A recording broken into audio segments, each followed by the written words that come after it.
Well, as most of you already know, I've been running cross country and track for almost 5 years, and I run the longer distance, and my main events are the 5K and the mile, even though I suck at the mile. But anyway, I knew that it wasn't always available for women to run that long of a distance, and it wasn't until the 1984 Olympics that taking place in Los Angeles was it allowed for women to compete in the first women's marathon, which is 26.2 miles. Today I'll be discussing the history behind the marathon and how women have evolved into competing in those types of events. The history of the marathon. It first started out in ancient Greece, where Phidippides was a Greek warrior who was sent from Marathon, Greece to Athens to explain the victory over Persia. The marathon was actually a city, but not a race. Phidippides just represented the actual running. Unfortunately, when Phidippides arrived in Athens, he died of exhaustion, but his last words was victory over Persia. He ran 26.2 miles, and then it wasn't until the 1896 Olympics, taking place in Athens, Greece, which was the first of the modern-day Olympics, was Phidippides honored, and the marathon race was dedicated towards him. Of course, the race was only for men. But during that same time, the same month, a woman by the name of Semanis Rovisi ran that same exact course, but no one recorded it. It took her about 4 hours to complete compared to the men who ran it about under 3 hours. It wasn't until the 1928 Olympics were women allowed to compete into in running events. But the women weren't allowed to run more than 800 meters, which was 2 laps. Unfortunately, most of the women who ran that race collapsed due to lack of training.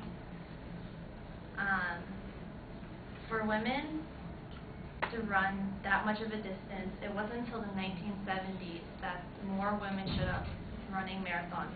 But a lot of times, any woman who tried to run the marathon, they were either kicked out or weren't allowed in.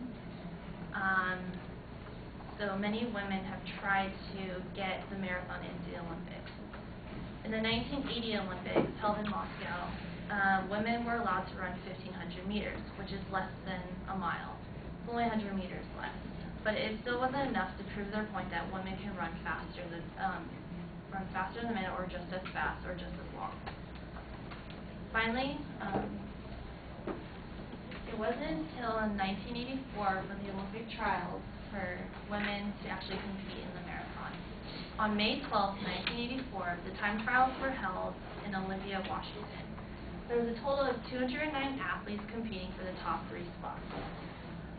It was good because only 9 athletes did not finish. The top 3 finishers was John Benoit, who took first place within a time of 2 hours, 31 minutes, and 4 seconds. It's amazing that she got first in the time trials because she had knee surgery 17 days before that time trial. The next runner-up was Julie Brown, who took second place with a time of 2 hours, 31 minutes, and 41 seconds, not far behind from John Benoit. And the third runner-up was Julie Fording, who had a time of 2 hours, 32 minutes, and 26 seconds. The average pace for these women for each mile was 6 minutes per mile. Finally, the day came for the 1984 Olympics, and the women were to start at the Santa Monica City College. There was a total of 50 runners and from 28 countries. The favorites was John Benoit, because she had one of the fastest times in the world, Julie Brown, who was also from the U.S., and Grete Waitz from Norway, who had won 7 marathons and was a world champion from the Helsinki Games. And another favorite to win was Ingrid Christensen from Norway also. So basically, the women were to start from Santa Monica College on the track and eventually make their way to the Coliseum in Los Angeles. So the beginning of the race, majority of the women, they start off in a huge pack. And then 3 miles into the race, John Benoit took the lead over the rest of the group. To her, I remember watching a documentary by Bud Greenspan. She said she didn't feel comfortable with the rest of the girls, so she decided to run on her own and take the lead. It's usually weird to take the lead so early since she left at the 3-mile mark when there's still 23 miles left of the race. Okay. And then also in the documentary 16 Days of Glory, they asked Greta Weiss what she thought of John Benoit taking the lead. She quoted that, "I thought it was too early to leave the rest of the girls. I thought John Benoit would slow down and that we can catch her at the end." But by the time it was halfway through the marathon, John Benoit kept the same pace throughout the whole entire race, and she had a minute and 30 seconds lead over the rest of the girls.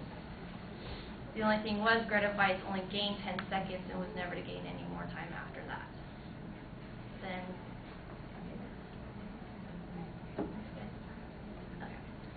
as they were approaching the Coliseum, John Benoit finishes with a time of 2 hours, 24 minutes, and 52 seconds, which is a world record time for women. Her average pace was about 5 minutes and 30 seconds per mile. And also in the documentary, she quoted that it was an easy race and just felt like a normal run to her. Coming in second place was Greta Weiss from Norway with a time of 2 hours, 26 minutes, and 13 seconds. One of the surprising third place finishes was Rosa Mota from Portugal, who won the bronze with a time of 2 hours, 26 minutes, and 57 seconds. Not only did these women make history by running one of the hardest races of all time, they also ran some of the fastest time that men can race in also. And it was without a doubt the 1984 Olympics for women was a huge mark in history. Thank you.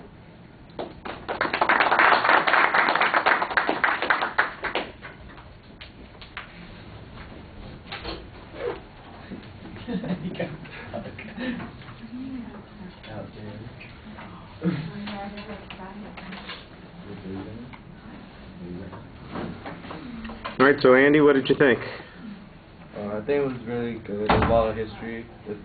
She had a good history on behind the Olympics and a lot of information on how the girls are, how the Olympics with the girls good. And then overall, I think she did good.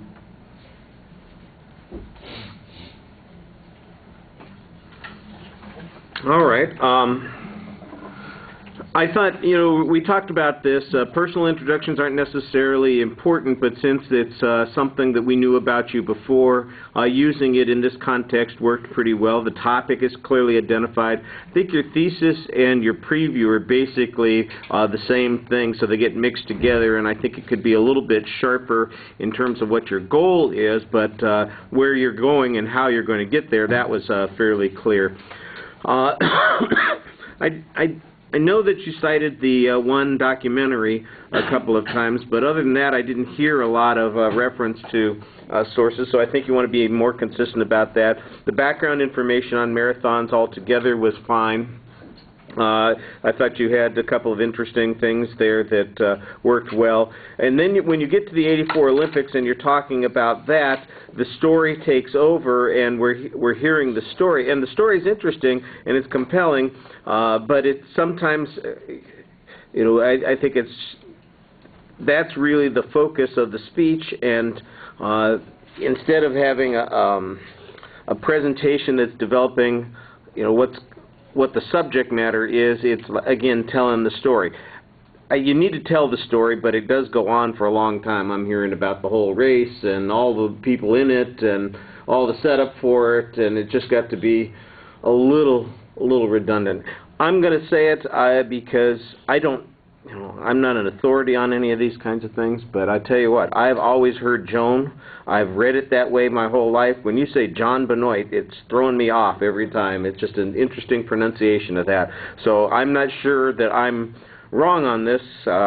You're the running expert, and so I would assume you would know. She'd be one of your heroes. But You might want to check on that, because it just was freaking me out.